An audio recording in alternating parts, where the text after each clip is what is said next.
ఉన్న బంగారాన్ని విడిపించి ఆ రోజు ఆన్లైన్ రేటుకే మేము కొంటాం. Sharma gold company. Hi hello welcome to Suman TV. నేను మీ రోషన్. సో ప్రజెంట్ నేను ఒక లెజెండరీ యాక్ట్రెస్తో ఉన్నాను అనమాట. She is none other than great actress Ratna Sagar garu. So అమ్మ నమస్తే. నమస్తే రోషన్ గారు. చాలా నిండుగా ఉన్నారు ఇప్పటికి కూడా, పాల బుగ్గలు వేసుకొని. ఎలా అనిపిస్తుంది ఇన్ని సంవత్సరాల జర్నీ, ఇన్ని వందల సినిమాలు, మీరు మీ హస్బెండ్ ఇద్దరు కూడా పోటాపోటీగా యాక్ట్ చేసుకుంటూ ఇంత దూరం ఈ జర్నీ వచ్చినప్పుడు ఏమనిపిస్తుంది? కష్టమైన పని అయినా కూడా మనకు ఇష్టంగా చేస్తాం కాబట్టి అది ఏం అనిపించదు. ఆ నాటకాల్లోనే మా వారితో నాకు పరిచయం. సినిమాల్లోకి రాకముందే పెళ్లి చేసుకున్నారా? మా అమ్మ నాన్నతో మాట్లాడారు, మీ ముందే తాళి కట్టి తీసుకెళ్ళిపోతానని చెప్పారు. అదుర్స్లో బామ్మకు కూడా మీరే చెప్పారు కదా? నేనే చెప్పా. ఏంట్రా చారి, ఏంట్రా పట్టు పొట్టేసుకొని నీ మొహానికి ప్రేమ ఒకట తప్పాల మొహం వాడు. యాక్చువల్గా చెప్పాలంటే ఆ బామ్మకి కేవలం ఆ వాయిస్ తోనే పేరు వచ్చింది. బట్ ఎవరికి తెలియదు, ఫస్ట్ టైం స్క్రీన్ మీద మీరు ఇది షేర్ చేసుకోవటం కదా? కరెక్ట్. బట్ అదర్స్ డబ్బింగ్ చెప్పేటప్పుడు అనిపించుంటుందా ఈ బామ్మ క్యారెక్టర్ నన్ను కూడా పెట్టి? నేనాయన వేషానికి పనికి రాలేదు కానీ డబ్బింగ్ పనికి వచ్చానా? అబ్బా నన్ను ఇప్పుడు దుబ్బకే నువ్వు. ఏ ఇయర్లో వచ్చింది పెరాలసిస్? 1992. కోలుకున్నారు తర్వాత? హ్యాండ్ లేదు, లెగ్ లేదు, విజన్ లేదు, మౌత్ ఏం లేదండి. ఆయనకి అటాక్ అయిన రోజు రత్నగారు అక్కడ ఫలానా చోట మంచి మెడిసిన్ ఉందట వెళ్ళండి అనగానే గబో ఒక చీర తీసుకొని బ్యాగులో పెట్టేసుకొని బస్ ఎక్కేదాన్ని. ఇండస్ట్రీలో అందరికి తెలుసా ఇలా అయింది? మొత్తం ఇండస్ట్రీకి తెలిసింది కానీ ఎవరు ఏం చేయరండి. ఒక్కళ్ళు కూడా పలకరించలేదు. 30 సంవత్సరాలు హస్బెండ్ని బెడ్ మీద మీరు చిన్న పిల్లోళ్ళగా చూసుకున్నారు. ఆయన ఎలా ఫీల్ అయ్యేవాళ్ళు అసలుకి తలుచుకొని? ఆయన లోపల బాధపడేవారు కాబట్టి నాకు చెప్పలేక. వాళ్ళ అమ్మ నాన్న ఫోటోను ఇలాగే చూస్తూ వస్తున్నారు. ఇలా తిప్పితే మళ్ళీ అలాగే చూస్తున్నారు, ఇలా తిప్పితే మళ్ళీ అలాగే చూస్తున్నారు ఫోటోని. ఏదో జరగబోతుంది అని నా 6th సెన్స్ పనిచేసింది రోషన్ గారు. సార్ నన్ను ఇలా చూశారండి అంతే. ఏమండి ఏమండి ఏమండి ఏమైంది ఏమైంది ఏమైంది అని కొడుతూనే ఉన్నాను నేను. అసలు ఈసీజీ పెట్టారు, పెడితే నో మోర్ అని వచ్చింది.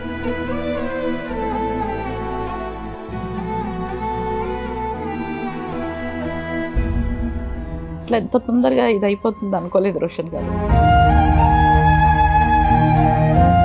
మరి సినిమాలు ఆయనకి 92 నుంచి ఇలా అయ్యి ఆయనకి లేవు, మీకు లేవు, ఫైనాన్షియల్గా చితికిపోయినారమ్మ బాగా? లేదు, కానీ ఏ రోజు మాకు ఆర్థికంగా ఇబ్బంది లేదండి దేవుడి దయ వల్ల. ఈ రోజు వరకు కూడా నా చెయ్యి ఇదే, ఇది కాదు. Hi hello welcome to Suman TV. నేను మీ రోషన్. సో ప్రజెంట్ నేను ఒక లెజెండరీ యాక్ట్రెస్తో ఉన్నాను అనమాట. సో వివాహ భోజనంబు సినిమా గుర్తున్న రోజులు ఆమె కూడా గుర్తుంటుంది అనమాట. అండ్ శ్రీవారి ప్రేమలేఖల సినిమా గుర్తున్న రోజులు కూడా ఆయన గుర్తుంటారు, వాళ్ళ husband Vidyasagar garu. She is none other than great actress Ratna Sagar garu. So ఎన్నో సినిమాలు అసలు అవ్వలేలుగా ఈ సినిమా ఆ సినిమా అని కాకుండా ఏ సినిమా అయినా కానీ ప్రాణం పెట్టి అండ్ ఆ క్యారెక్టర్లో జీవించి ఆ క్యారెక్టర్కి ప్రాణం పోసిన యాక్ట్రెస్. అండ్ వాళ్ళ హస్బెండ్ విద్యాసాగర్ గారు అయితే ఎన్ని సినిమాలు చేశారో. అండ్ శ్రీవారి ప్రేమలేఖలతో మన సంగీత గారి హస్బెండ్గా ఆయన జర్నీ స్టార్ట్ చేసి పెద్ద పెద్ద స్టార్ హీరోలతో స్క్రీన్ షేర్ చేసుకొని అదరహో అనిపించుకున్నాం. యాక్చువల్గా లాస్ట్ ఇయర్ ఆయన ఉన్నప్పుడు వాళ్ళిద్దరు కపుల్ ఇంటర్వ్యూ చేద్దాం అనుకున్నాం. బట్ అన్ఫార్చునేట్లీ దేవుడు ఆయన దగ్గరికి తీసుకెళ్ళిపోయారు. బట్ వాళ్ళ వైఫ్ ప్రజెంట్ మనతో పాటు ఉన్నారు. ఒకసారి బ్యాక్ వెళ్ళి ఆ 40-50 years సిల్వర్ స్క్రీన్ని ఎలా ఎంజాయ్ చేశారో ఆ మాటలో తెలుసుకుందాం. సో అమ్మ నమస్తే. నమస్తే రోషన్ గారు. ఎలా ఉన్నారు? బాగున్నాను. నేను వస్తా అనగానే గంతేశారు. మీ నుంచి ఎప్పుడు కబురు వస్తుందని మీ నుంచి చాలా మంది ఫోన్ చేశారు నాకు. కానీ నేను ఒకటే అన్నాను, సుమన్ టీవీలో రోషన్ గారు వస్తేనే నా ఇంటర్వ్యూ అని చెప్పా. ఈ రోజు వచ్చారు. Thank you so much. చాలా సంతోషంగా ఉంది. చాలా నిండుగా ఉన్నారు ఇప్పటికి కూడా. Thank you so much. పాల బుగ్గలు వేసుకొని ఎన్ని క్యారెక్టర్స్లో చూసి ఎంజాయ్ చేసాం మిమ్మల్ని. అసలు లేడీ కమెడియన్స్ లేని కాలంలో ఓహో మళ్ళీ ఇంకొక కమెడియన్ వచ్చింది అనిపించుకున్నారు మీరు. Thank you. అండ్ మన రమాప్రభ గారు లేని లోటుని కొన్ని సంవత్సరాల పాటు స్క్రీన్ మీద మా అందరికి తెలియకుండా చేశారు. ఎలా అనిపిస్తుంది ఇన్ని సంవత్సరాల జర్నీ, ఇన్ని వందల సినిమాలు, మీరు మీ హస్బెండ్ ఇద్దరు కూడా పోటాపోటీగా యాక్ట్ చేసుకుంటూ ఇంత దూరం ఈ జర్నీ వచ్చినప్పుడు ఏమనిపిస్తుంది? కష్టమైన పని అయినా కూడా మనకు ఇష్టంగా చేస్తాం కాబట్టి అది ఏం అనిపించదు. అది ఇష్టమైన జాబ్ నాకు. అది నేను యాక్చువల్గా ఫస్ట్ థియేటర్ మనిషిని. స్టేజీ నాటకాలు ఎక్కువ, స్టేజీ నాటకాల నుంచే వచ్చాను. 1969 ఓ మై గాడ్ నా ఎంట్రీ స్టేజ్కి. అలా నాటకాలు వేసుకుంటూ ఆ నాటకాల్లోనే మా వారితో నాకు పరిచయం. ఆయన నాటకాలు అలా పరిచయం పెరిగి ప్రేమగా మారి ఎలాగో పెద్దవాళ్ళని ఒప్పించి పెళ్లి చేసుకున్నాం. సినిమాలకు రాకముందే పెళ్లి చేసుకున్నారా? యా సినిమాలు అసలు మాకు టచ్ లేదు, ఓన్లీ నాటకాలే మాకు. నాటకాలు ప్లస్ ఆయన బ్యాంక్ ఉద్యోగి, స్టేట్ బ్యాంక్ ఆఫ్ హైదరాబాద్లో చేసేవారు. నేను ఏపీఎస్ఆర్టీసీలో చేసేదాన్ని జాబ్. ఇద్దరు జాబ్సే. యా అలా చేసుకుంటున్న తరుణంలోనే ఈ నాటకాలు వేస్తున్న రోజుల్లో జంధ్యాల గారు రవీంద్ర భారతిలో మేమిద్దరమే కలిసి ఒక నాటిక వేసేవాళ్ళం, లిఫ్ట్ అని. అది ఆయన చూశారు. చూసి ఆయన దృష్టిలో మమ్మల్ని ఇద్దరిని పెట్టుకున్నారు. ఎప్పుడైతే రామోజీరావు గారు ఆ సినిమా ప్రొడక్షన్ స్టార్ట్ చేశారో ఆ సినిమాకి ఇంకా ఇతను విద్యాసాగర్ బాగుంటాడు అని చెప్పి రామోజీరావు గారితో మాట్లాడడం, అక్కడి నుంచి ఈయనకు ఫోన్ రావడం 1985లో శ్రీవారి ప్రేమలేఖ. గమ్మత్తైన క్యారెక్టర్ అయింది. మన సంగీత హస్బెండ్ ఎప్పుడు తింటా ఉంటారు, తినిపిస్తుంది. అన్ని వంటలు తయారు చేసి తినండి అని తినిపిస్తుంటే ఈయన పారిపోతూ ఉంటాడు వద్దని. ఆ క్యారెక్టర్ అది. ఆయన అలా ఇంట్రడ్యూస్ అయ్యారు సినిమా ఫీల్డ్కి. నేనేం లేదు, నా ఉద్యోగం, నా పిల్లలు, నా ఇల్లు అంతవరకే. తర్వాత 1985 తర్వాత మాకు ఆఫర్స్ రావడం చేయడం. తర్వాత అది చేస్తున్న అప్పుడే వేజళ్ళ సత్యనారాయణ ఒక డైరెక్టర్ గారు ఉండేవారు, తెలుసా? ఈ చదువులు మాకొద్దు అనే సినిమా ఒకటి వచ్చింది. అందులో మా వారిని హీరోగా ఇంట్రడ్యూస్ చేశారు. అది చేసిన తర్వాతనే ఇంకా ఆఫర్స్ బాగా వస్తున్నాయి. అప్పుడు ఫీల్డ్ అంతా కూడా చెన్నైలో ఉంది కదా. ఇంకా ఈయన ఊరికి రావడం పోవడం చూసి అందరూ పినిశెట్టి రవిరాజు గారు డైరెక్టర్ ఉన్నారు కదా, ఆయన ఏం చేశారు, ఆయన సినిమాలో సిరిపురం చిన్నోడు సినిమాలో మెయిన్ విలన్గా ఇచ్చారు. ఈ ప్రొడ్యూసర్స్ ఏంటంటే అక్కడి నుంచి హైదరాబాద్ నుంచి ఎందుకు అది ఇది అనడంతో రవిరాజ గారు ఏం చేశారు, సాగర్ అక్కడ వద్దు, నువ్వు హైదరాబాద్ ఇక్కడికి చెన్నైకి వచ్చేసే బాగుంటుంది నీకు ఫ్యూచర్ అంటే, సరే నేను ఎట్లాగో బ్యాంక్ ఎంప్లాయీ కాబట్టి అక్కడ అంతా ఒప్పించుకుని చెన్నై షిఫ్ట్ అయిపోయాం. 1987 అక్కడ షిఫ్ట్ అయిపోయి అక్కడ 5 years ఉన్నాము. ఉన్నప్పుడు ఇంకా ఆయనకు మంచి ఆఫర్స్ అన్నీ వస్తూనే ఉన్నాయి. ఆ తరుణంలోనే ఈయన జంధ్యాల గారు ఏం చేశారు, వివాహ భోజనం అనే సినిమా తీస్తూ మీ ఆవిడ కూడా ఆర్టిస్టే కదా సాగర్, చేస్తారా సినిమాలు అంటే, ఎందుకు చేయరు గురువు గారు చేస్తారంటే, అప్పుడు అందులో నాకు ఒక క్యారెక్టర్ ఇచ్చారు. చూడండి వాట్ అండ్ కోఇన్సిడెంట్, ఇద్దరు ఒకే డైరెక్టర్ ఇంట్రడక్షన్ సినిమాలోనే ఇంట్రడక్షన్ అయ్యింది. అలా ఆ సినిమా చేశాను. చేసిన తర్వాత మళ్ళీ ఆయన జంధ్యాల గారు ఏమనుకున్నారు ఏమో నాకు తెలీదు, నీకు నాకు పెళ్ళంట అంటే అది నావల్ కృష్ణమూర్తి గారు రాసింది. అది ఆయన దృష్టిలో పడి ఏం చేశారు, ఈ బామ్మ క్యారెక్టరే మొత్తం త్రూఅవుట్ బామ్మే, ఆవిడే హీరోయిన్. అప్పుడు సాగర్ని పిలిచి చెప్పాడు, ఈ క్యారెక్టర్కి బామ్మ క్యారెక్టర్కి మీ ఆవిడే కరెక్ట్ అని నేను అనుకుంటున్నాను సాగర్, కాకపోతే ఒకటే ఏంటంటే గుండు చేయించుకోవాలి, నాకు చాలా పెద్ద జుట్టు. అదేంటి గురువు గారు అని అంటే, నాకు ఆ గుండు ఉంటేనే ఆ క్యారెక్టర్ పండుతుంది, లేకపోతే పండదు సాగర్ అని చెప్పేసి చెప్పడం జరిగింది. ప్రొడ్యూసర్ జయకృష్ణ గారు ఉండేవారు. అప్పుడు వాళ్ళిద్దరూ మా ఆయన కూర్చోబెట్టి బ్రెయిన్ వాష్ చేసేసారు. ఈయన వచ్చి నాకు బ్రెయిన్ వాష్ చేశారు. ఇలా ఉంది రత్న, చెయ్యు బాగుంటుంది అంటే, అమ్మ ఇంత పెద్ద జుట్టు నేను గుండు కొట్టించుకోవాలా, చెయ్యను అని చెప్పి పేచి పెట్టా. ఎవరు ఒప్పుకోరు, ఏ హీరో అయినా ఒప్పుకోరు కదా అస్సలు. నేను చేయనండి, జుట్టు ఇది ఇంత పెద్దగా ఉంది, నేను చేయనండి అని అంటే, కాదు రత్న జుట్టు ఏముంది వస్తుంది, అలా కాదు, చెయ్యి, పెద్ద క్యారెక్టర్ది త్రూఅవుట్, ఇంకా నీ లైఫ్ అటో ఇటో తేలిపోతుంది అని చెప్పేసి అన్నారు. ఆలోచించాను. ఆలోచించి ఇంకా నాకు ఏం తెలియదు అసలు. సినిమా ఫీల్డ్ కూడా కరెక్ట్గా ఏం తెలియదు. ఓన్లీ నాటకాలు వేసుకోవడం, ఉద్యోగం వెళ్ళడం ఇంతే. నాటకాల గురించి తెలుసు కానీ సినిమాల గురించి తెలియదు అసలు ఏం తెలియదు. ఆ, సరే ఏం చేయాలో అర్థం కాల. సరే అప్పుడు బాలసుబ్రహ్మణ్యం గారి దగ్గరికి వెళ్ళాం మేము ఇద్దరం. అక్కడ పక్కనే ఉండేవాళ్ళం అందరం టీ నగర్లో. వెళ్ళి అడిగా, అన్నయ్య ఇలా ఉంది, మరి గురువుగారేమో ఇలా అంటున్నారు అని అంటే, గాడ్ ఈజ్ గ్రేట్ మామ, నీకు వచ్చింది ఆఫర్, చెయ్యు, ఏం కాదు, వస్తుంది, జుట్టుకేముంది అన్నారు ఆయన. ఎస్పీ గారు అంటే ఇంకా సరే ధైర్యం చేసి మమ్మల్ని తిరుపతికి వాళ్ళే పంపించారు. అప్పుడు పిల్లలు, ఇద్దరు చిన్నపిల్లలు, అందరినీ తిరుపతి పంపించి తిరుపతిలో గుండు చేయించుకుని మళ్ళీ వాళ్ళు విగ్గు చేయించారు డే అంతా పెట్టుకోవడానికి. అది చేసుకొని వచ్చాక మేము చెన్నైలో ఉంటాం. ఈ సినిమా మొత్తం హైదరాబాద్లో వచ్చింది. రాకాజుల హోటల్ ఒకటి ఉంది కదా ఇక్కడ, అవును, అందులో 1 నెల రోజులు ఉన్నాం. సినిమా మొత్తం షూట్ చేశారు అక్కడే. అంతా అయిపోయిన తర్వాత మళ్ళీ చెన్నైకి వెళ్ళిపోయాం. వెళ్ళిపోయిన తర్వాత అక్కడ ఏంటంటే అప్పుడు తెలుగు సినిమాలు ఉండవు కాబట్టి ప్రివ్యూస్ వేస్తారు. చెన్నైలో ఉన్న డైరెక్టర్సు, ప్రొడ్యూసర్సు, ఆర్టిస్టులు అందరినీ పిలుస్తారు. ఆ పిలిచినప్పుడు ఆ సినిమా చూడడానికని రాఘవేంద్రరావు గారు, కృష్ణరాజు గారు, కృష్ణ గారు అందరూ వచ్చారు. వచ్చి సినిమా అంతా చూశాడట. చూసిన తర్వాత రాఘవేంద్రరావు గారు జంధ్యాల గారికి ఫోన్ చేసి వెంటనే ఇంటికి వెళ్ళగానే, ఎక్కడి నుంచి పట్టుకొచ్చావయ్యా గుండు బామ్మ, నువ్వు భలే ఉంది గుండు బామ్మ అన్నాడట.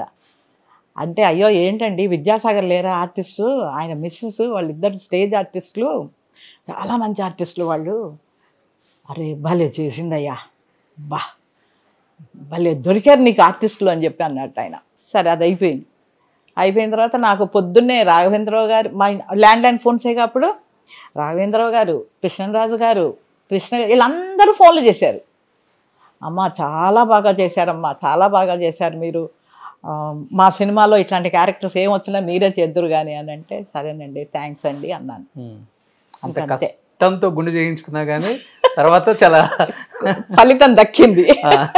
ఇంకా పెద్ద తల్లి, ఇంకా నేను వెనక్కి తిరిగి చూసుకోలేనంత ఆఫర్ నాకు ముగ్గురు మనగాళ్ళు. ఓకే, అది కూడా సేమ్ ఎలా వచ్చిందంటే, అప్పటికి నాకు ఇంత జుట్టు వచ్చేసిందండి. మేము ఇక్కడికి హైదరాబాద్ షిఫ్ట్ అయిపోయాం 5 years తర్వాత. అప్పుడు కే బాలచంద్ర గారు కూడా సినిమా చూశారు. సినిమా చూసి నన్ను ఆఫీస్కి పిలిపించారు. నన్ను మా ఇద్దరం వెళ్ళాం. వెళ్తే నా సినిమాలో మంచి క్యారెక్టర్ ఇస్తానమ్మా చెయ్యండి అని అంటే 2 తమిళ సినిమాలు చేశా. పుదు పుదు అర్ధంగల్ ఒకటి, శిఖరం ఒకటి, రైల్ స్నేహం అని టీవీ సీరియల్. అందులో కంటిన్యూస్గా నాకు ఇంకా క్యారెక్టర్స్ ఇస్తూనే ఉన్నారు ఆయన. అక్కడి నుంచి మళ్ళీ హైదరాబాద్ షిఫ్ట్ అయిపోయాం. మాకు 5 years అయిపోయింది. మళ్ళీ ఇక్కడికి వచ్చేసాం. అప్పుడు షిఫ్ట్ అయిపోయింది మళ్ళీ ఫీల్డ్ ఇక్కడికి. సో మాకు ఓన్ హౌస్ ఉంది కాబట్టి మళ్ళీ మేము ఇక్కడికి షిఫ్ట్ అయిపోయాం. అయిపోయింది 1992లో రాఘవేంద్రరావు గారి దగ్గర నుంచి ఫోన్ వచ్చింది. ఏంటి అని అంటే, ఒకసారి రండి మీతో మాట్లాడాలి అని. అంటే నేను ఆఫీసులకు రానండి అన్న మా ఆయనతో. అలా కాదు, అన్నపూర్ణ స్టూడియోలో సాంగ్ జరుగుతోంది, అక్కడికి రండి మీరు అని అంటే, సరే మా వారు అప్పుడు తీసుకుని వెళ్ళారు. చిరంజీవి గారు ఉన్నారు, డాన్స్ అవుతుంది, షూట్ అవుతుంది. వెళ్ళి కూర్చున్నాము. కూర్చున్న తర్వాత చిరంజీవి గారు, రాఘవేంద్రరావు గారు వచ్చారు, కూర్చున్నారు.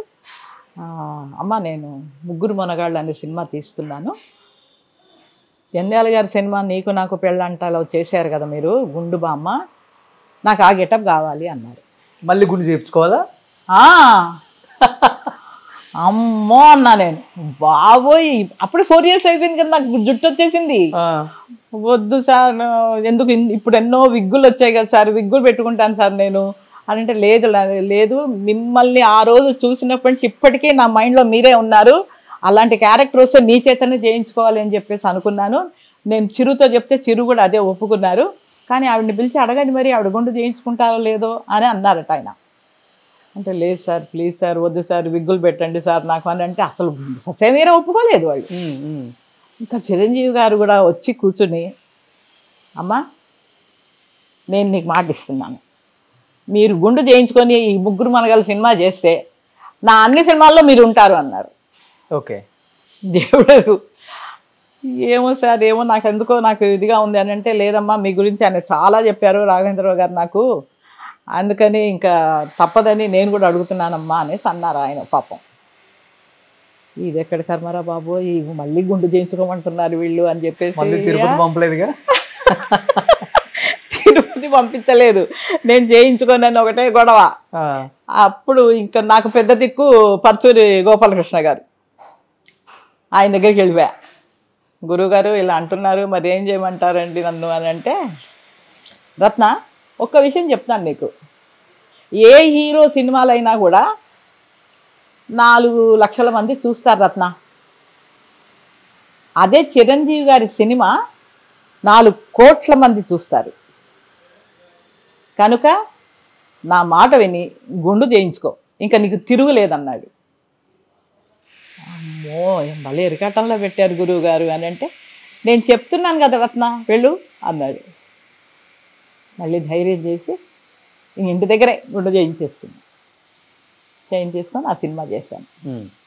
చాలా మంచి పేరు వచ్చింది నాకు. ఇంకా నేను నిజంగా రోషన్ గారు తిరిగి చూసుకోలేదు. మా అమ్మ ఎవరు అంటే రత్నాసాగర్. అన్ని సినిమాల్లో బామ్మ బామ్మ బామ్మ బామ్మ పడింది.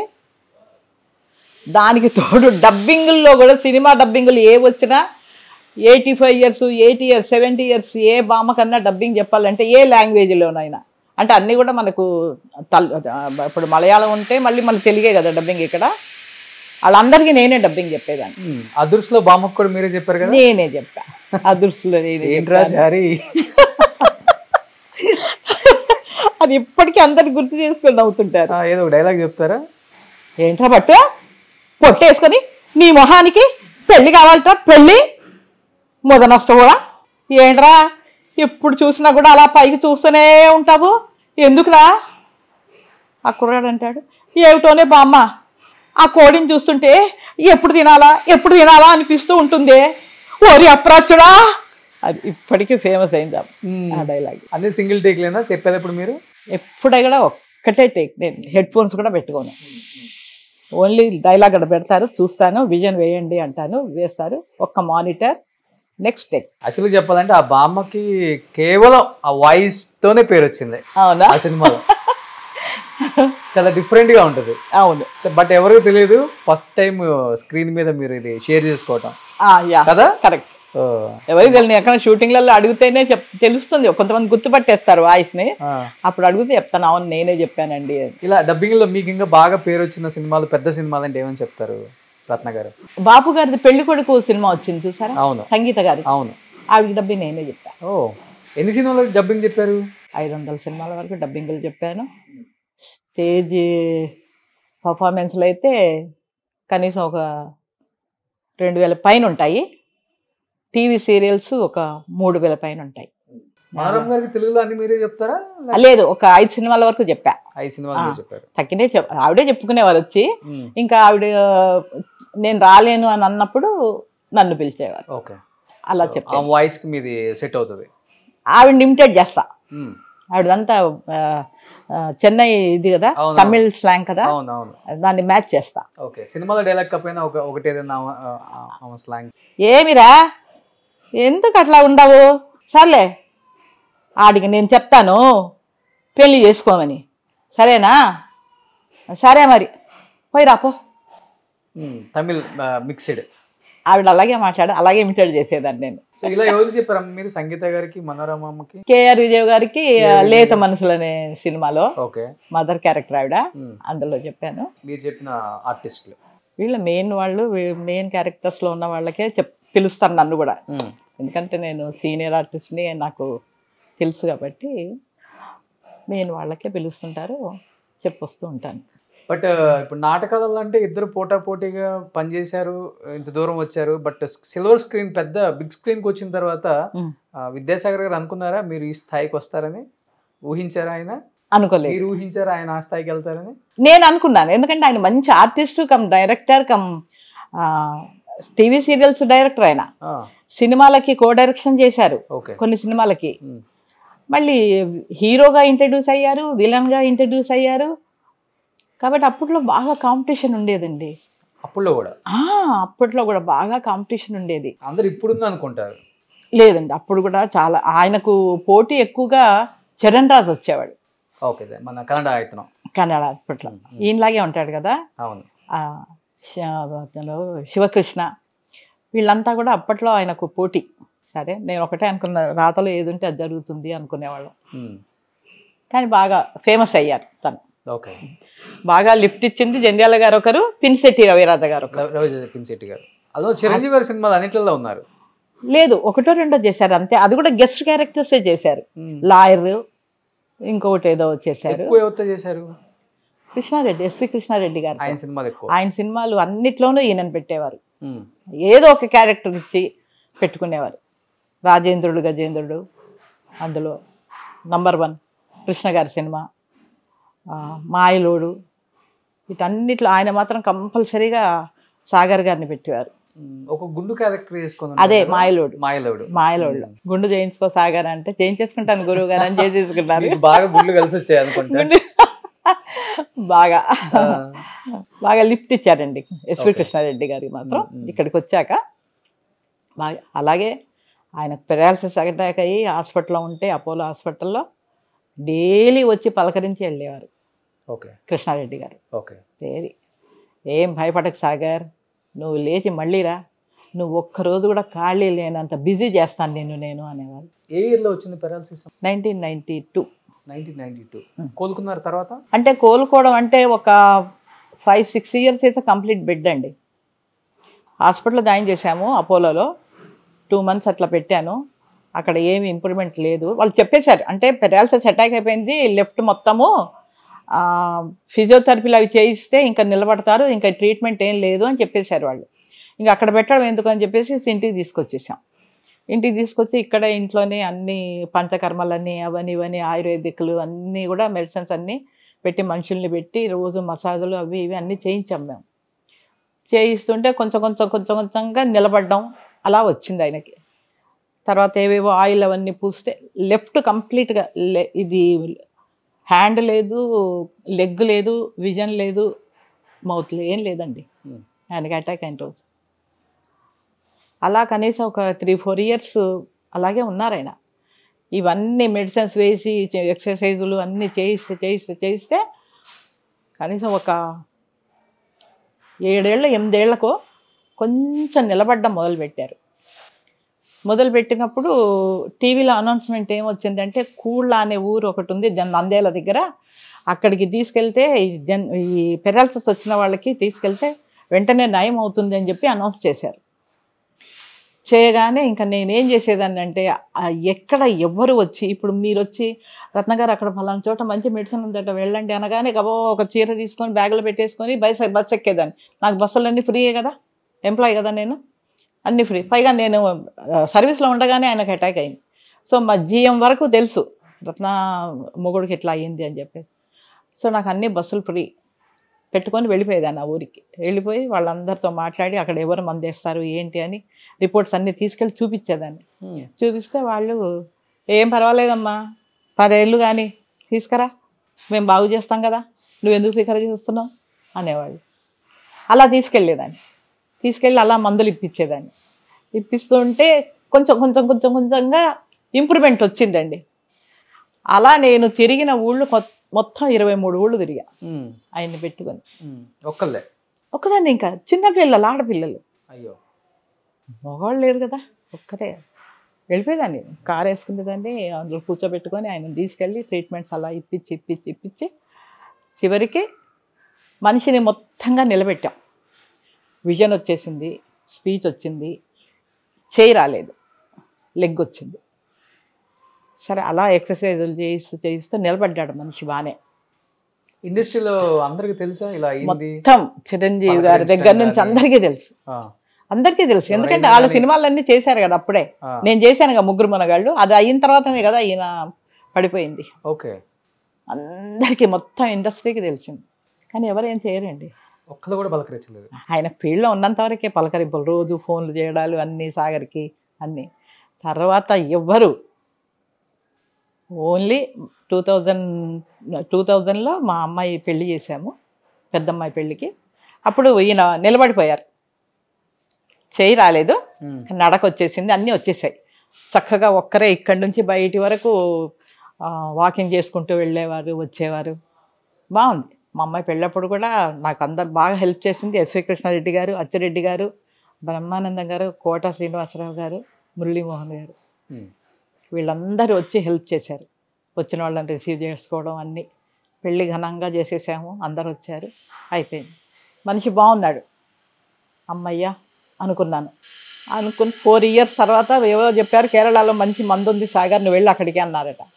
నేనేం చేశారు, అక్కడికి ఫోన్లు చేసి అన్ని టికెట్ బుక్ చేసేసుకున్నారు వెళ్ళిపోవాలని. అక్కడ 1 month ఉండాలి. నాకు చెప్పారు నేను వెళ్తాను అని అంటే, సరే మనిషిని అరేంజ్ చేస్తాను మీరు వెళ్ళండి, ఎందుకంటే నా పెద్ద కూతురు పెళ్ళి అప్పుడు పాప పుట్టింది, నేను రాలేను. అంటే వెళ్తానంటే సరే మనిషిని అరేంజ్ చేస్తానండి అని చెప్పేసి అన్నాను. అన్ని లెక్కలన్నీ రాసుకుంటూ కూర్చున్నారు డైనింగ్ టేబుల్ మీద. కిందున్నాం మేము ఇంక అట్లా. నేను పాపకు మనవరాలకి చెవు కుట్టిద్దామని బయటికి వెళ్ళాం, ఈ పెద్ద పాప నేను. వచ్చేటప్పటికి కింద పడి ఉన్నారు. అదేంటండి కింద పడుకున్నారు, లేవండి అన్న. ఏం లేదు మీ పనులు చూసుకోండి నేను లేస్తాలే అన్నారు. సరేలే ఏమో ఊరికనే పడుకున్నారో కూర్చున్నారో ఏంటో అనుకొని మేము వెళ్ళిపోయాం, మా పనులు మేము చేసుకున్నాం. మళ్ళీ సాయంత్రం వచ్చేటప్పుడు అక్కడే ఉన్నారు. ఏంటి డాడీ అలా ఉన్నారు, వెళ్ళండి అని అంటే, చెయ్యి ఇవ్వవా కొంచెం హెల్ప్ చేయి, మంచమే పడుకోబెట్టు అంటప్పటికి ఏదో జరిగింది చెప్పట్లేదు ఈయన అనేసి అనుకున్నాను. అనుకొని మొత్తానికి లేపి మంచం మీద పడుకోబెట్టాము. అయితే తన కజిన్, తన డాక్టర్, మా వారి కజిన్స్ అందరూ డాక్టర్లే. కొంతమంది ఇక్కడ ఉన్నారు, కొంతమంది అమెరికాలో సెటిల్ అయిపోయారు. ఇక్కడ పక్కనే ఉంటాడు. తను పిలిచా, బాబ్జీ అన్నయ్య ఇలా లేవట్లేదు, నాకేదో డౌట్ ఉంది, నువ్వు రా అంటే అప్పుడే పరిగెత్తుకొచ్చారు. పక్కనే ఉంటాడు. వచ్చి ఏరా సాగర్ ఏమైందని అంటే, ఏం లేదు ఏదో అయ్యింది నువ్వు చెప్పట్లేదు అని అంటే, ఏం చెప్పట్లేదు, ఏం లేదురా బాగున్నాను అని. మా మరిది నా దగ్గరికి వచ్చి, వదిన ఏదో జరిగింది ఇటు చెప్పట్లేదు, కదా డాక్టర్ తీసుకెళ్దాం, హాస్పిటల్ తీసుకెళ్దాం అని చెప్పేసి కేర్ బంజారాకి, తను అక్కడ ఉన్నాడు అనమాట డాక్టర్గా, అక్కడ తీసుకెళ్ళి ఎక్స్రే తీస్తే ఈ బోను విరిగిపోయింది లోపల. పడిపోయారు కదా, లెఫ్ట్దే విరిగిపోయింది లోపల. వదిన వీడు బోను విరగొట్టుకున్నాడు, ఆపరేషన్ చేయాలి అని. కానివ్వండి అన్న. మళ్ళీ ఆపరేషన్ చేసి ఇక్కడ రాడ్ వేశారు లోపల నుంచి. మళ్ళీ 2 years బెడ్, మళ్ళీ ట్రీట్మెంట్స్, మళ్ళీ మధ్యాహ్నాలు అన్నీ చేయించి మనిషిని మళ్ళీ నిలబెట్టాను 2-3 years తర్వాత. మరి సినిమా ఆయనకి 92 నుంచి ఇలా అయ్యి ఆయనకి లేవు మీకు లేవు, ఫైనాన్షియల్గా చితికిపోయి ఉన్నారమ్మా బాగా? లేదు, భగవంతుడి దయ వల్ల మాకు ఏ లోటు రాలేదండి డబ్బుల విషయంలో. ఎందుకంటే ఆయన బ్యాంక్ ఎంప్లాయీ, నేను ఎంప్లాయీ, మాకు శాలరీస్ వస్తున్నాయి. మాకు అసలు ఏదన్నా ఇంకా చిన్నవి ఏంటంటే నాటకాలు వేసుకునేవాళ్ళం, టీవీ సీరియల్స్. అప్పుడే మాకు దూరదర్శన్లో బాగా ఫేమస్ మేము. అప్పుడు దూరదర్శన్ ఒక్కటేగా ఉండేది. తర్వాత అన్ని ఛానల్స్ వచ్చాయి. అన్ని ఛానల్స్లో నేను ఎంటర్ అయిపోయా. బాగానే బిజీగా ఉన్నాను. రేడియో రికార్డింగ్లు మాకు, ఓ పక్కన సినిమా డబ్బింగులు, ఇవన్నీ చెప్పుకుంటూనే ఉన్నాం. కానీ ఏ రోజు మాకు ఆర్థికంగా ఇబ్బంది లేదండి దేవుడి దయ వల్ల. ఈ రోజు వరకు కూడా నా చెయ్యి ఇదే, ఇది కాదు. బట్ బాధ అయితే ఉంటుంది కదా, ఇష్టంతో పెళ్లి చేసుకున్నారు, అదే ఒక కొన్ని సంవత్సరాలు మాత్రమే కలిసి ఉండి హ్యాపీగా ఉండగలరు. ఇంకా తర్వాత నుంచి పూర్తిగా అనారోగ్యానికి గురై భర్త, ఎలా అనిపించింది ఆ టైంలో మీకు మోటివేషన్? నాకు ఏం అనిపించలేదు, నాకు ఒకటే అనిపించేదండి, ముందు నా పిల్లల్ని పైకి తీసుకురావాలి, వాళ్ళని చదివించాలి, వాళ్ళ మంచి పెళ్ళిళ్ళు చేయాలి, నా భర్తను లేపాలి. 2 ఆడపిల్లలు, నా భర్తను నిలబెట్టాలి. నా మైండ్లో ఎంతసేపు అదే ధ్యాస, ఇంకా వేరే ధ్యాస లేదు నాకు. వదిలిపెట్టి వెళ్ళిపోవాలని కానీ లేకపోతే ఇంకేదన్నా, మా వారిని లేపాలి, పిల్లల్ని 2 చదివించాలి, మంచి స్థాయికి తీసుకురావాలి అన్న ధ్యాసలోనే ఉండేదాన్ని. అలా ఆయన ఈ ఆపరేషన్ అయిపోయింది, అన్నీ బాగున్నారండి, మళ్ళీ లేచారు, స్టిక్ పట్టుకొని నడవడం చేయడం అన్నీ చేస్తూనే ఉన్నారు, బాగానే ఉన్నారు. ఇంతలో ఈ పిల్ల పెళ్ళైపోయింది, చిన్నమ్మాయి పెళ్ళైపోయింది, వాళ్ళు కూడా మంచి హస్బెండ్లు దొరికారు. నా 2 అల్లుళ్ళు కూడా దేవుళ్ళు నాకు కొడుకులే, వాళ్ళే అంత బాగా ఉన్నారు. వాళ్ళు పిల్లలు ఎవరు ఇండస్ట్రీకి రాలేదు? లేదు. అంటే ఈ పెద్దమ్మాయినైతే లేదు, మా పెద్దమ్మ వాళ్ళకే అస్సలు ఇష్టం లేదండి. మేము చెన్నైలో ఉన్నప్పుడు కే బాలచంద్ర గారు ఈ అమ్మాయికి ఇంటికి ఫోన్ చేశారు, మీ అమ్మాయికి ఇవ్వమంటే ఇచ్చాను. ఫోన్ ఇస్తే, అమ్మ నిన్ను హీరోయిన్గా ఇంట్రడ్యూస్ చేస్తాను, రా తల్లి అని అంటే, ఐఎమ్ నాట్ ఇంట్రెస్టెడ్ అంకుల్ అని చెప్పేసి. అసలు వాళ్ళకి ఇంట్రెస్టే లేదు. డాన్సులు, పాటలు అవి ఇంట్రెస్ట్. కూచిపూడి నేర్చుకున్నారు 2. మీరు బిజీగా ఉండదు చూసి వాళ్ళకి అసలు కంప్లీట్గా మనకెందుకు ఈ లైఫ్ అనిపించింది ఏమో మరి తెలీదు. అస్సలు నాటకాల జోలికి నాటకాలు వేస్తున్న రోజుల్లో కూడా ఏ రోజు కూడా స్టేజ్ మీద మేము యాక్ట్ చేస్తుంటే వచ్చి కూర్చోవడం అట్లాంటిది కూడా లేదు. వాళ్ళు చదువుకోవడం, ఆటలాడుకోవడం, పాటలు పాడుకోవడం, అంతే వాళ్ళు. బట్ రత్నసాగర్ గారు చూడటానికి చాలా అందంగా ఉంటారు మీరు అప్పుడులో, క్యూట్గా తెల్లగా. బట్ చిన్నప్పుడే అన్ని బామ వేషాలు వేసి వేసి అరే అంతా ఇదే అయిపోయింది, మంచి క్యారెక్టర్లు వేయలేకపోయినా బాధ ఎప్పుడైనా కలిగిందా? లేదు, ఎందుకంటే బామ్మ క్యారెక్టర్ నాకు కవచనం లాంటిది. ఫీల్డ్ ఎలాంటిదో మీకు తెలుసు కదా. ఈ బామ్మ క్యారెక్టర్ వేయడం మూలాన నేను అంత చిన్న వయసులోనే 20 ఏళ్ల వయసులోనే నేను బామ్మ క్యారెక్టర్ ఏది దూరదర్శన్ సీరియల్స్ నుంచి కూడా బామ్మ క్యారెక్టర్స్ వేసేదాన్ని. ఈ ముసలిది అంత మనకెందుకు రా అనుకుంటారు, అందుకని మన జోలికి రారు. మిగతా క్యారెక్టర్లు మిస్ అయిపోయారు కదా ఈ క్యారెక్టర్లో పడిపోయి. అలా కానీ నేను చేసే క్యారెక్టర్స్ బామ్మగా చేసినవి అన్నీ కూడా త్రోట్ బామ్మేనండి. ఇంపార్టెంట్ ఉంటేనే రత్నసాగర్ బామ్మకి. ఈరోజు కూడా టీవీ సీరియల్స్లో కూడా ఇప్పటికీ మొన్నటి వరకు నాది ఆటగారిది మాత బంగారం సీరియల్ వచ్చింది. బామ్మనే, బామ్మ మెయిన్గా ఉంటేనే రత్నసాగర్, అలా బ్రాండ్ పడిపోయింది నాకు. అంతేగాని వచ్చిపోయే బామ్మ క్యారెక్టర్ కానీ కొన్ని రోజులు చేసిన తర్వాత దండ వేసేయడం కానీ ఫోటోకి నేను ముందే అడుగుతాను, ఏమంటే దండ వేస్తారా కొన్ని రోజుల తర్వాత అని. చీ అలా అయితే మిమ్మల్ని ఎందుకు పెట్టుకుంటాం మేడం, మీరు చక్కగా డైలాగులు చెప్తారు, మంచి ఎక్స్ప్రెషన్ ఉంటుంది, డబ్బింగ్ మీరే చెప్పుకుంటారు, మాకు ఇంకా ఏం కావాలి, ఇది మాకు బెనిఫిటే కదా అంటారు. అందుకని నేను వేసేవన్నీ త్రూఅవుట్ బామ్మ క్యారెక్టర్సే. ఒక రెస్పెక్ట్ కూడా ఇస్తారండి నాకు. బామ్మ రత్నసాగర్ అనగానే అమ్మ అమ్మ అమ్మ అమ్మ అని తిరుగుతారు. ఓకే. సో ఇండస్ట్రీలో మిమ్మల్ని కాంపిటీషన్గా ఫీల్ అయిన వాళ్ళు ఎవరు అప్పుడులో ఆర్టిస్టులు? అప్పుడులో చాలా మంది ఉన్నారు కదా మీ టైంలో, బామ్మలు అమ్మలు. ఎక్కువగా మనకు రమాప్రభ గారు సినిమాకి అయితే రమాప్రభ గారు వాళ్లే కదండి.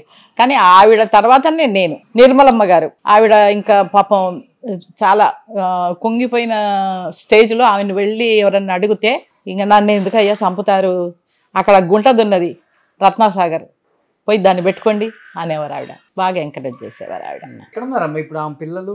అసలు అదే 45 కదా, రోడ్ నెంబర్ 45 కదా ఆవిడ సొంత ఇల్లు. ఉన్నారు ఇప్పుడు కూడా? తెలీదు మరి, ఏమో అల్లుడు ఇల్లు అమ్మేశారు అది ఇదని అన్నారు అప్పట్లో, మనకు ఆ విషయాలు తెలియదు. ఆవిడ బతికున్నప్పుడు మాత్రం నేను వెళ్ళేదాన్ని. లాస్ట్ రోజులంతా బాగానే జరిగిందా? బాగా సంపాదించారు కదండి ఆవిడ, కాకపోతే అల్లుడు పాడు చేసేసాడు. ఓకే. అల్లుడు అంటారు, మనకు తెలియదు అది. మరి ఆ ఇల్లు కూడా ఉందో లేదో కూడా నాకు తెలియదు. Jubilee hills road number 45. Okay. So చనిపోయినప్పుడు తెలియరు మీరు? వెళ్ళాం అందరం, బతికున్నప్పుడు చాలాసార్లు వెళ్ళా. ఓకే. ఆవిడ దగ్గరికి పాపం సినిమాలు వస్తే నన్ను రికమెండ్ చేసేవారు ఆవిడ. సో ఏ హీరోతో బాగుంటుంది మీకు యాక్ట్ చేసేటప్పుడు? అసలుకి చాలా ఫ్లెక్సిబుల్ ఈ హీరో అయితే. అందరూ బాగుంటారు నాతో, ఈవెన్ బాలకృష్ణ గారు కూడా. అందరు అంటారు కదా ఆయన కోపం ఎక్కువ అది ఇదని, ఏమీ లేదండి. చక్కగా పక్కన కూర్చోబెట్టుకొని చక్కగా మాట్లాడతారు ఆయన. చిరంజీవి గారు కూడా ముగ్గురు మనగాళ్ళు చేసేటప్పుడు కూడా ఒక కర్ర రింగ్ వేశారు, కర్రకి వేసి దాన్ని ఇలా తగిలించుకొని దాన్ని తిప్పాలి ఇలా గిర్ర గిర్ర గిర్ర. రాఘవేంద్రరావు గారు అక్కడ కూర్చున్నారు, రత్న తిప్పు తిప్పు అంటున్నారు, అదేమో తగులుతోంది నాకు.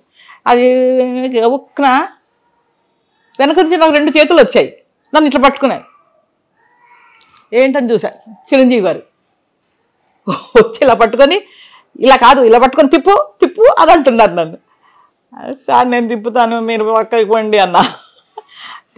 కాదమ్మా నేను చూపిస్తానమ్మా మీరు తిప్పండి అని చెప్పి ఇలా పట్టుకొని ఇలా గిర్ర తిప్పించారు అనమాట. అంత సరదాగా ఉంటాడు ఆయన. ఓకే. అలాగే ఆ సినిమా చేసేటప్పుడు లాస్ట్లో మీరు సినిమా చూసుంటారు కదా, చిరంజీవి గారి మీద పాము కూర్చుంటుంది. అవునవును. అప్పుడు రమ్యకృష్ణ ఏం చేస్తుంది, బామ్మ నాగపాము వచ్చింది, నాగయ్య వచ్చాడు రా అని అట్లాగా ఉండమను నేను హారతి తీసుకొని వస్తున్నానని అంటాను. హారతి తీసుకొని వస్తాను, వచ్చి ఇది ఆ పాముకి హారతి ఓం నమ శివాయ అనుకుంటూ రౌండ్ తిరుగుతాను మంచం చుట్టూ, గుర్తుందా? అది నిజమైన పాము. నేను ఎప్పుడైతే మంట హారతి ఇలా తిప్పుతూ ఉంటే అది ఇలా చూస్తుందండి, నేను ఎలా తిరిగితే అలా తిప్పుతుంది తలను. ఇంకా భయం పుట్టేసింది. ఓం నమ శివాయ ఓం నమ శివాయ అంటే అదేమనుకుందంటే మంట అంటే భయం కదా పాముకి, ఒక్క దెబ్బ కొట్టిందండి, బడేమని పడేసా. నేను ఆ ప్లేట్ అలా పడేసి పరుగు అక్కడి నుంచి నేను పైన అంటే కింద మెట్ల మీద పరుగు. చిరంజీవి గారు ఒక ఒక్కలే అయ్యయ్యో ఆవిడ పారిపోతున్నారు, పట్టుకోండి పట్టుకోండి అంటున్నారు. ఏమిటి పట్టుకునేది, నేను ఉండను నేను పోతా వెళ్ళిపోయా. రాజేంద్ర గారు అందరూ అక్కడ కూర్చొని సేమ్ మీరు ఎలా నవ్వుతున్నారు అలాగే నవ్వారు వాళ్ళు. అయ్యో ఏం కాదు రత్న పైకి రా పైకి, నేను రాను సార్ రాను, కాటేస్తుంది అది అంటే ఆ మీ మీద పగబట్టిందేమో. పాములోడు వచ్చి నయమ్మా కుచ్చునే కడతా ఉసుకో టాకా డాల్ దియే హమ్ అని చూపిస్తున్నాడు నాకు. ఓకే, కుట్లేసాం మేము, ఏం చెయ్యదు మిమ్మల్ని అని అంటే, కాదు కాదు అది చూడ ఎలా చూస్తుందో అని నేను. ఇంకా మొత్తానికి నన్ను మళ్ళీ పట్టుకొచ్చి కూర్చోబెట్టి నీళ్ళు తాగించి కూర్చోబెట్టారు. ఓకే, అదొక ఇన్సిడెంట్ అసలు మర్చిపోలేము. బాలకృష్ణ గారితో ఏదైనా మంచి మెమరబుల్ మూమెంట్ ఉందా?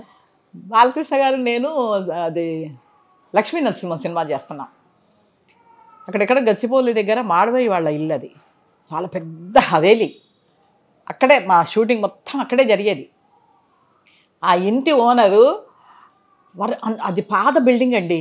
వర్షం వచ్చింది, బాగా వర్షం వస్తే పెచ్చులు ఊడిపోతుంటే బాలకృష్ణ గారు అన్నారు, ఏంట్రా బాబు ఈ ఇల్లు బుక్ చేశారు మీరు, మొత్తం ఊడిపోయి పడుతున్నాయి అని అంటుంటే ఆవిడ అంటుంది, ఓనరు మీరు సముద్రంలో ఉన్నారు, ఉండి ముసలిని చూసి భయపడితే ఎలాగా అన్నాడు.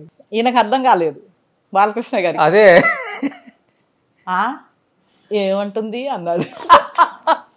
నేను చెప్పా, సముద్రం వెళ్ళి మీరు ముసలిని చూసి భయపడుతున్నారు ఏంటి అని అంటున్నారు.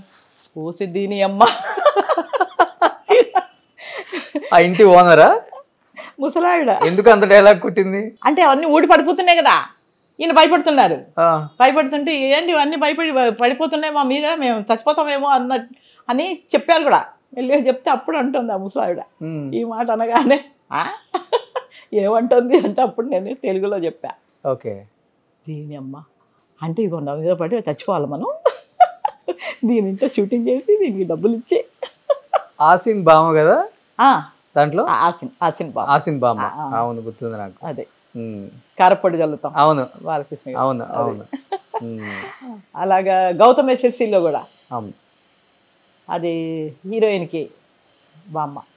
నేను నవదీప్ కాదు, హీరోయిన్ అమ్మాయి పేరు ఏదో ఉంది, ఆ అమ్మాయికి అందులో పచ్చళ్ళు పెడుతూ ఉంటాను. అవును, అక్కడ డైలాగ్ ఉంది, నేను ఎప్పటికైనా సరే రామోజీరావు గారిని మించిపోవాలి పచ్చళ్ళు పెట్టి.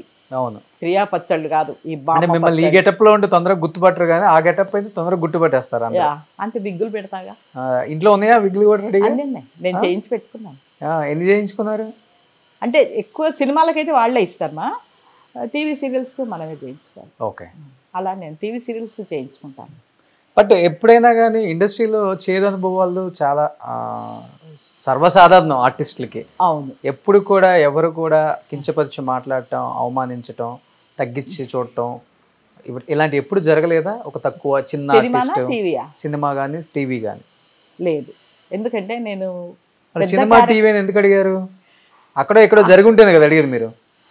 లేదు, అంటే ఏదైనా కానీ నేను పెద్ద క్యారెక్టర్లు చేస్తూ ఉంటాను కాబట్టి నన్ను ఎవరు కించపరిచి మాట్లాడరు. అదే చిన్న క్యారెక్టరు, ఏ జూనియర్ ఆర్టిస్ట్ క్యారెక్టర్ చేస్తే ఏదో ఒకటి అంటారు.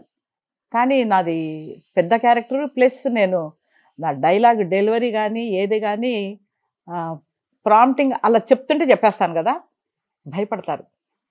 అందుకని ఎవ్వరు అందరు ఇంకా వచ్చి వాళ్ళని అడుగుతారు, వాళ్ళు నా దగ్గరికి వచ్చి అడుగుతారు, అమ్మ ఈ డైలాగ్ ఎలా చెప్పాలమ్మా, దీని మోడ్యులేషన్ ఏమిటి చెప్పరమ్మా చెప్తారు.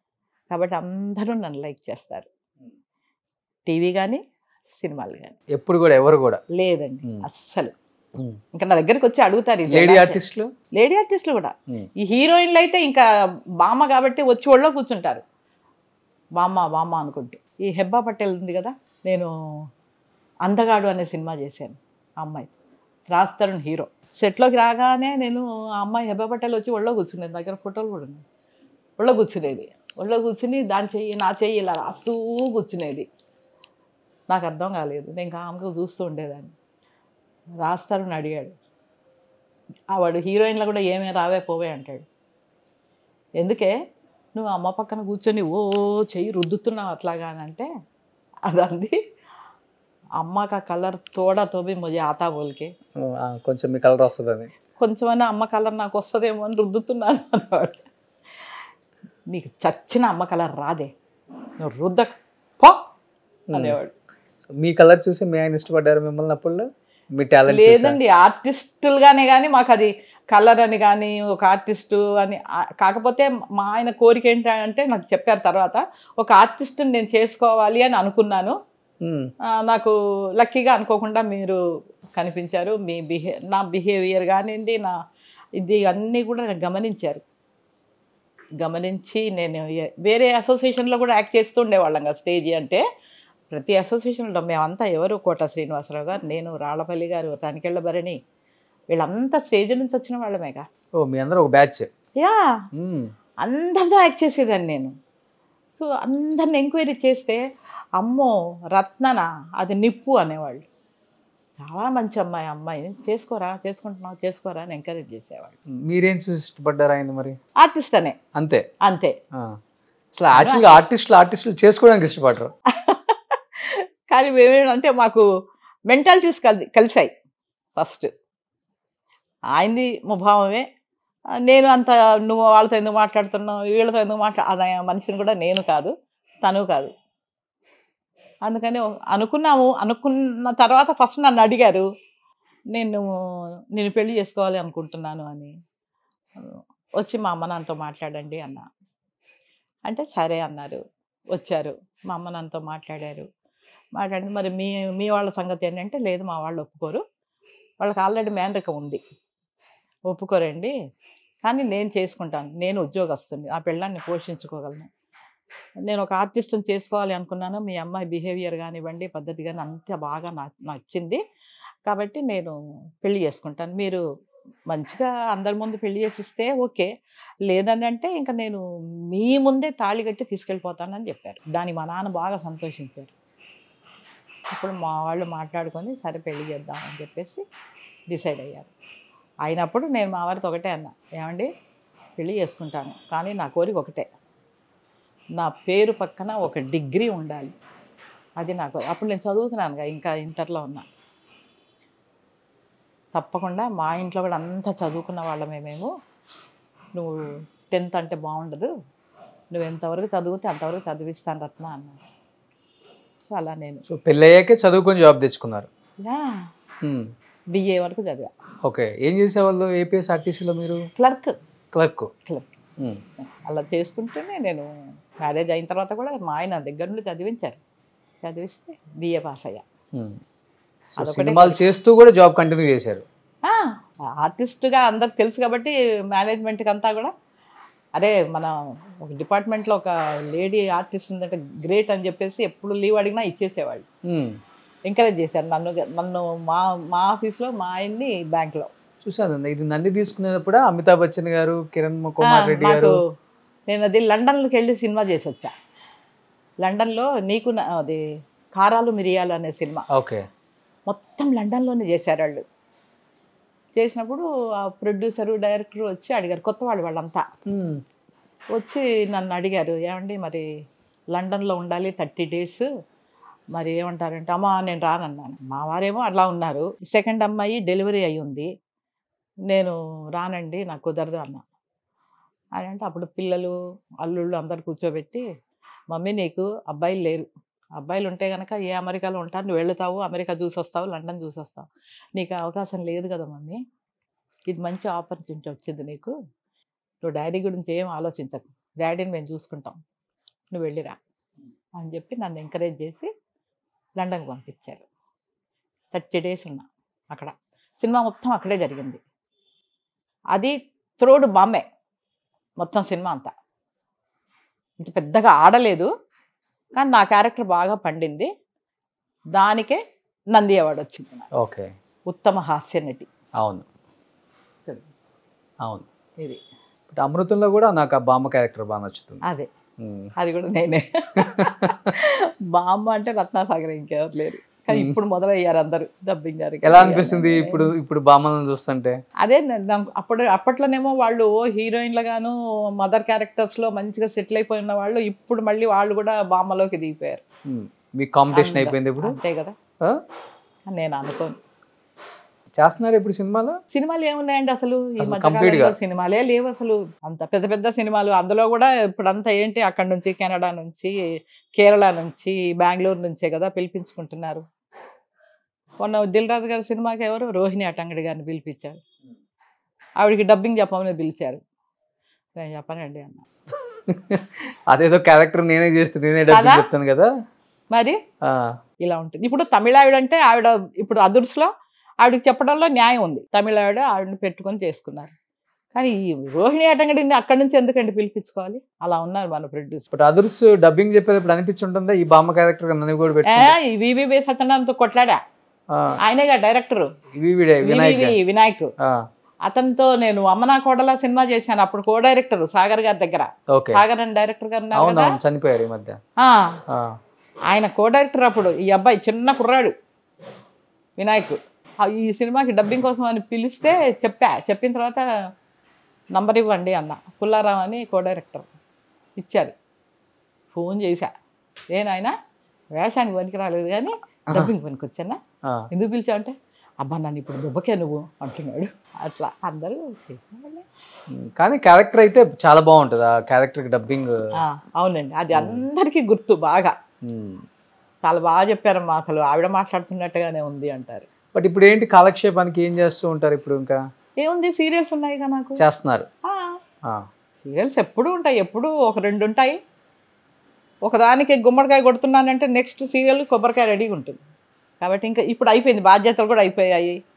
ఆయన 30 years చూసుకున్నాను మా ఆయన్ని, అనుకోకుండా జరిగిపోయింది, వెళ్ళిపోయారు. ఇంకేంటి, పిల్లలు పెళ్ళిళ్ళు అయిపోయి వాళ్ళు సెటిల్ అయిపోయారు. వాళ్ళది అసలు గొడవే లేదు నాకు. ఒక్కదాన్ని ఇంట్లో కూర్చొని ఏం చేస్తాను? ఒక్కదాని పెద్ద కోటలోనే ఉంటున్నారు కదా. ఏం లాభం కదా, ఊరికి కూర్చోలేము మనం. 24 గంటలు వర్క్ చేసే మనుషులు ఖాళీగా ఇంట్లో కూర్చోాలంటే పిచ్చెక్కిపోద్ది. అందుకని నేను సాధ్యమైనంత వరకు నా లైఫ్ని బిజీ పెట్టుకుంటా. లేకపోతే ఆయన జ్ఞాపకాలు బాగా వస్తుంటాయి కదా. 30 years, పైగా 30 years బెడ్ మీద ఉన్న మనిషిని ఎట్లా చూసుకొని ఉంటాను. కానీ 30 సంవత్సరాలు మీరు ఆయన్ని బాధ లేకుండా, భారం అనుకోకుండా, నాకెందుకు అవసరమా, ఎక్కడన్నా అనాథాశ్రమాల్లో వదిలేస్తే పోయిద్ది అనుకునే వాళ్ళు కూడా చాలా మంది ఉన్నారు. కానీ 30 సంవత్సరాలు హస్బెండ్ని బెడ్ మీద మీరు చిన్న పిల్లోళ్ళగా చూసుకున్నారు. ఆయన ఎలా ఫీల్ అయ్యేవాళ్ళు అసలుకి తలుచుకొని? ఏడ్చేవాళ్ళ? ఆయన లోపల బాధపడేవారు పాపం, నాకు చెప్పలేక. నన్నేం అనలేరు కదా పాపం.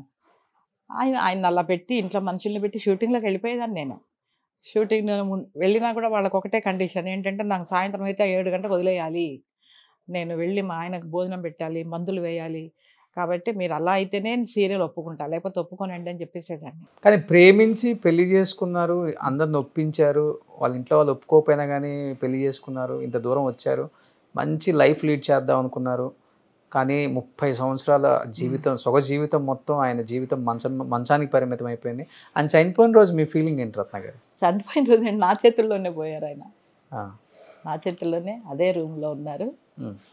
అంతకుముందు 4 రోజులు నేను షూటింగ్లోనే ఉన్నాను, బిజీగా ఉన్నాను. పొద్దున్న సాయంత్రం వరకు, రాత్రి రావడం, ఆయనకు అన్నీ చూసుకోవడం, మళ్ళీ అన్నీ రేపు పొద్దున్నకి ఏమేం కావాలి, వంట అన్నీ నేనే చేస్తాను. వంట వేరే వాళ్ళు చేస్తే తినేవారు కాదు ఆయన. పొద్దున్న టిఫిన్లు, మధ్యాహ్నం భోజనం, సాయంత్రం బ్రేక్ ఏదన్నా టిఫిను, మళ్ళీ నైట్కి మాత్రమే నేను వచ్చే సమయానికి చపాతీలు ఏదో ఒకటి తీసుకొచ్చేదాన్ని, తినేసేవారు. అలా 3-4 days నుంచి బిజీగా ఉన్నా. సుందరి అనే సీరియల్ ఒకటి వస్తుంది ఇప్పుడు కూడా, అందులో 4 రోజులు అయిపోయింది, షూటింగ్ అయిపోయింది. నెక్స్ట్ పొద్దున్నే నేను డబ్బింగ్ చెప్పాలి వాళ్ళకే వెళ్ళి మణికొండకి. కిరణ్ గారు ప్రొడ్యూసర్. రెడీ అవుతుంటే పనివాడిని పెట్టాను. పనివాడు ఏం చేశాడు, అమ్మ వాడు నేపాలి వాడు, సాబ్ కుచ్చునే పీరే అమ్మ, కుచ్చునే కర్రే అమ్మ అన్నాడు. ఏమైందండి ఏమైంది అని అంటే, నాకేమొద్దు అంటున్నారు. అదేంటి తినకపోతే ఎట్లాగా, నేను డబ్బింగ్ చెప్పేసి రావాలి, మీరు ఏమన్నా తినండి అని అంటే వద్దు అంటున్నారు. అంటుంటే కూడా నేను బలవంతంగా జ్యూస్ అది తాగిస్తుంటే తాగలేకపోతున్నారు, వద్దు అంటున్నారు నాకు. అంతకుముందు రోజే పిల్లలందరూ వచ్చి డైలీ వాళ్ళ నాన్నను డాడీని పలకరించి వెళ్తున్నారు వాళ్ళు. ఏంటి ఇలా చేస్తున్నారేనా అని చెప్పేసి, ఏం తాకపోతే ఎలా కానీ పైకి ఇలా ఎత్తి నోట్లో పోస్తూనే ఉన్నా నేను. వద్దంటారు, ఉమ్మేస్తున్నారు. టాయిలెట్ వెళ్తా అన్నారు అంటే సరే పనివాడు తీసుకొని వెళ్ళాడు. వెళ్ళి వస్తూ ఏం చేశారు, వాళ్ళ అమ్మ నాన్న ఫోటో ఉంది మీరు రూమ్లో చూడండి. వాళ్ళ అమ్మ నాన్న ఫోటోను అలాగే స్టిక్ పట్టుకొని నడుస్తారు కదా, ఇలాగే చూస్తూ వస్తున్నారు. నాకు డౌట్ వచ్చింది, ఎందుకు వాళ్ళ అమ్మ నన్ను అలా చూస్తున్నారు అని. ఏంటండి ఎందుకు అలా చూస్తున్నారు అన్నా. ఇలా తిప్పితే మళ్ళీ అలాగే చూస్తున్నారు, ఇలా తిప్పితే మళ్ళీ అలాగే చూస్తున్నారు ఫోటోని. ఏమైందబ్బా ఎందుకు ఎప్పుడు చూడరులాగా ఇలా చూస్తున్నారేంటి అని ఒక భయం వచ్చేసింది నాకు. భయం వచ్చి అలాగే తీసుకొచ్చి కూర్చోబెట్టి మళ్ళీ కొంచెం జ్యూస్ తాగిద్దామని చెప్పేసి తాగిస్తుంటే నాకు వద్దు అంటున్నారు. అక్కడ కూర్చుని కూడా అలాగే వాళ్ళ అమ్మ నాన్న ఫోటో చూస్తున్నారు. ఏదో జరగబోతుంది అని నా 6th సెన్స్ పనిచేసింది రోషన్ గారు. గబగబా వచ్చాను, తులసి చెట్టు దగ్గరికి వెళ్ళాను, తులసాకులు కోసేసాను, కోసి కడిగేసేసి దాని రసం తీసాను. తీసి దగ్గరకు వచ్చి నోరు తెరిచి పోసేసా. పోస్తే మింగేశారు. మింగేసి నోరు చూశాను, ఉమ్మేస్తున్నారా ఏం చేస్తున్నారో అని చూస్తే నాలుక మీదంత ఆకులు అవి ఉన్నాయి, రసం అది కూడా ఉంది. అలా తాగేసేసి ఒకసారి నన్ను ఇలా చూశారండి. అంతే. మనిషి ఏమైంది అని కొడుతూనే ఉన్నాను నేను. అసలు మనిషి ఇలా ఇలా ఇలా పడిపోతున్నాడు మనిషి. ఏమైంది అంటే పనివాడు నేను ఇద్దరం పట్టుకొని కుదిపాము, పడుకోబెట్టాము, చెస్ట్ మీద గుద్దా బాగా. అసలు మనిషి ఊలేదు ఆలేదు. అప్పుడు నేను ఇంక పిల్లలకు ఫోన్ చేశా, డాడీ కళ్ళు తెరవట్లేదు, ఏం లేదు నాన్న, మీరందరూ రండి అనగానే వీళ్ళందరూ మా పెద్దమ్మ ఇంట్లో ఉన్నారు. మా బావగారు అబ్బాయి అమెరికాలో ఉంటాడు, వాడు అప్పుడే వచ్చాడు, 1 వీక్ అయ్యింది. అందరూ పరిగెత్తుకొని వచ్చేసారు. అప్పటికే మా పెద్దల్లుడు ఏం చేశాడు, వాళ్ళ అమ్మ నాన్న వాళ్ళ పెద్దన్నయ్య ఉంటాడు పక్కన. అన్నయ్య తొందరగా వెళ్ళు, డాడీ ఏదో కింద మీద అవుతున్నట్టు, మమ్మీ ఏడుస్తుంది అనగానే డాక్టర్ని తీసుకుని వచ్చారు. తీసుకుని వచ్చి చూశారు, ఈసీజీ పెట్టారు. పెడితే నో మోర్ అని వచ్చింది.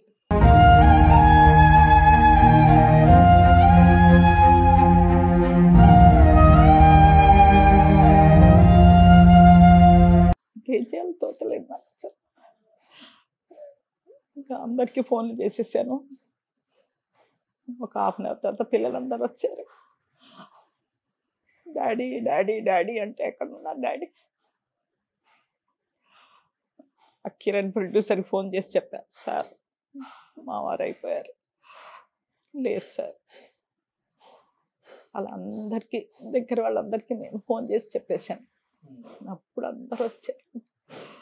ఇమ్మీడియట్గా టీవీల్లో, పేపర్లో అన్నిట్లో వేసేసారు. ఆ టీవీ న్యూస్లో అవి చూసుకొని మురళీమోహన్ గారు, ఎల్బి శ్రీరామ్ గారు అందరూ వచ్చారు. ఇంకా సాయంత్రం అయిపోయింది, బాడీని తీయకూడదు అని అట్లాగే నైట్ అంతా పెట్టాము. నెక్స్ట్ డే మార్నింగ్కి అందరూ మా రిలేటివ్స్, మీడియా వాళ్ళు, ఈయన చాలామందికి లిఫ్ట్ ఇచ్చారండి. ఆర్టిస్ట్గా, డైరెక్టర్. ఎల్బి శ్రీరామ్కి లిఫ్ట్ ఇచ్చింది మా ఆయనే, రైటర్గా. తను అందరూ వచ్చి ఒకటే ఏడు, మాకు లిఫ్ట్ ఇచ్చారు, మా గురువు గారు ఈయన, మా గురువు గారు అని అందరూ చాలా బాధపడ్డారు. పల్లెమల్ల శ్రీకాంత్ ప్రొడక్షన్స్ సుధాకర్ గారు, ఆయన సీరియల్ కూడా మొన్న ఆయన అట్లా ఉండి కూడా సీరియల్ చేశారు, అగ్నిపూజ. కానీ మీ ఓపిక ఒప్పుకోవచ్చమ్మా. అంటే అన్ని సంవత్సరాలు కూడా ఆయన్ని అంత దూరం తీసుకొచ్చి, అంటే బతుకు మీద ఒక కాన్ఫిడెంట్ ఇచ్చారు ఆయనకి, మేము ఉన్నాము అని. ఇట్లా ఎంత తొందరగా ఇది అయిపోతుంది అనుకోలేదు రోషన్ గారు. అట్లీస్ట్ ఒక్కొక్క 10 years ఉంటారులే అనుకున్నాను నేను. కాలు చెయ్యి ఏమి లేకపోయినా మొగుడే కదా, ఉంటే చాలు మనిషి అనుకునేదాన్ని. కానీ ఇంత తొందరగా ఆల్ ఆఫ్ సడన్గా ఇట్లా అవుతుందని అనుకోలే నేను అస్సలు. పిల్లలు రెగ్యులర్గా వస్తున్నారు, వెళ్తున్నారు, పోతున్నారు. వాళ్ళల్లో ఏ ఫంక్షన్ అయినా కూడా తనను వెళ్ళిగా తీసుకెళ్ళి కూర్చోబెట్టి, కారులో కూర్చోబెట్టుకొని ఫంక్షన్లకు వెళ్ళేవాళ్ళం. ఇట్లా సడన్గా అవుతుందని అనుకోలే నేను. మనిషి ఇప్పుడు ఎలా ఒక్కళ్ళే ఉంటున్నారా మీరు? ఒక్కదాన్నే ఉంటాను. ఒక్కళ్ళే ఉంటున్నారు ఇప్పుడు మీరు? మరి ఇంకెవరు లేరు కదా. పైనేమో మా పెద్దల్లుడికి ఆఫీస్కి ఇది సేమ్ పోర్షన్ ఉంటుంది. తను ఆఫీస్ పెట్టేసుకోమని చెప్పాను. తను ఆఫీస్కి వస్తాడు, రోజు పొద్దున వస్తాడు, నన్ను పలకరిస్తాడు. కిందేమో చిన్నల్లుడి వాళ్ళ నాన్న మేనత్త ఉంటారు. ఆ అబ్బాయికి కూడా తల్లి లేదు. సో వాళ్ళ కింద పోర్షన్ అంతా వాళ్ళకి ఇచ్చేసా. అద్దె ఇస్తారు నాకు. మరి నాకు గడవాలి కదా. నేను యాక్ట్ చేసిన డబ్బులు వస్తాయి, అద్దెలు వస్తాయి, చాలు. సో ఇబ్బంది లేదు, హ్యాపీ లైఫ్. అస్సలు చెప్తున్నాను కదా, ఒకరిని అడిగే స్థితిలో అయితే నేను లేను. ఎవరమ్మా మీతో పాటు మీ టైంలో ఉండే లేడీ యాక్టర్స్లో బాగా క్లోజ్గా మంచి చెడులు షేర్ చేసుకునే వాళ్ళంటే ఎవరు? ఇప్పటికి కూడా చాలామంది ఉన్నారు కదా. ఇప్పుడు అన్నపూర్ణ గారు ఉన్నారు, శ్రీలక్ష్మి అన్నపూర్ణ గారు. నా క్లోజ్ ఫ్రెండ్. అది మేమిద్దరం నాటకాల వాళ్ళమేగా. అప్పటి నుంచి క్లోజ్ ఫ్రెండ్ తను. నాకంటే సీనియర్ తను. ఆవిడ శోభ అని ఒక ఆవిడ ఉందిగా, మేకప్ శోభ అంటారు. అవును, అది చాలా క్లోజ్ ఫ్రెండ్ నాకు. వీళ్ళే ఫోన్లలో మాట్లాడుతూ ఉంటాం, చేస్తూ ఉంటాం మేము. అలా నేను ఎక్కువగా అంటే వీళ్ళిద్దరు బాగా క్లోజ్ అనుకోండి. అందరితో పూతూ తిరగడాలు. ఎందుకంటే ఒక మాట మాట్లాడితే ఇంకో 10 మాటలు వస్తాయి అందులో ఇండస్ట్రీలో కదా. మనం ఏం అనకపోయినా మన గురించి ఇంకో రకంగా మాట్లాడతారు. కలిసారంటేనే కదా. అవును, వాళ్ళు ఎన్నన్నా మళ్ళీ ఇదంతా రత్న అన్నది అంటారు. అందుకని ఎందుకు వచ్చింది గొడవ? జరిగిందా ఏదన్నా ఒక చేదు అనుభవం జరిగిందా ఎప్పుడన్నా? చేదు అనుభవం అంటే అట్లా ఎవరైతే అట్లా చెప్పలేదు. మామూలుగా జనరల్గా మాట్లాడుకుంటుంటారు కదా, ఇది అలాగా, ఇది ఇలాగా, ఇది అలాగా. నాకు వచ్చి చెప్తారు, వింటాను. వాళ్ళు వెళ్ళిపోయిన తర్వాత ఇక్కడ వదిలేస్తాను అంతే. మళ్ళీ వాళ్ళని వెళ్ళి ఇండస్ట్రీలో భలే ఉంటాయి కదా చప్పుడు మాటలు. చాలా మామూలుగా కాదు. నేను వాళ్ళ పేర్లు చెప్పకూడదు కానీ మీడియా వైజ్గా చాలా ఎప్పుడు పక్క వాళ్ళ మీదే అంతే. వద్దంటాను నేను. ఎందుకు వచ్చింది చెప్పావు, ఏమన్నా వచ్చిందా నీకు? ఏం రాదు కదా, ఎందుకు? అందుకని నేను ఈవెన్ షూటింగ్లో కూడా అంటే నా వర్క్ ఏది ఉందో అది చేసుకుంటాను. వచ్చి కామ్గా నా చైర్ ఉంటుంది, నా చైర్లో రిలాక్స్ అయిపోతా. లంచ్ అంటే లంచ్ చేస్తాను, కూర్చుంటాను అంతే. వాళ్ళే అందరు వచ్చి కూర్చుని మాట్లాడతారు, బామ్మ బామ్మ అనుకుంటూ. వాళ్ళకి ఏదైనా ప్రాబ్లం ఉంటే చెప్తే దానికి సొల్యూషన్ నాకు తెలిస్తే చెప్తాను, లేకపోతే లేదు. అంతేగాని వాళ్ళు చెప్పినవన్నీ మళ్ళీ వేరే వాళ్ళకి చెప్పడాలు చేయడాలు అస్సలు నాకు అలవాట్లేదు. అలా ఉన్నారు కాబట్టి ఇంత హెల్దీగా ఉన్నారు మీరు. యా, నేను అదే అంటాను. నేను ఎప్పుడు ఎవరి గురించి మాట్లాడినండి అస్సలు. ఇప్పుడున్న జనరేషన్లో కానివ్వండి, పాత వాళ్ళు కానివ్వండి, నా తర్వాత వచ్చిన అమ్మాయిల్లో కూడా కానివ్వండి, వాళ్ళందరూ వాళ్ళ ప్రాబ్లమ్స్ నాతో చెప్పుకున్న వాళ్ళే. ఇక్కడే ఉంటుంది, మళ్ళీ బయటికి పోదు. నేను చెప్పను. అందుకని వాళ్ళకి ఏదైనా ప్రాబ్లం వస్తే, అమ్మ ఇట్లా అయిందమ్మా అంటే, అలాగా ఈ పని చేయి అని చెప్తాను అంతే.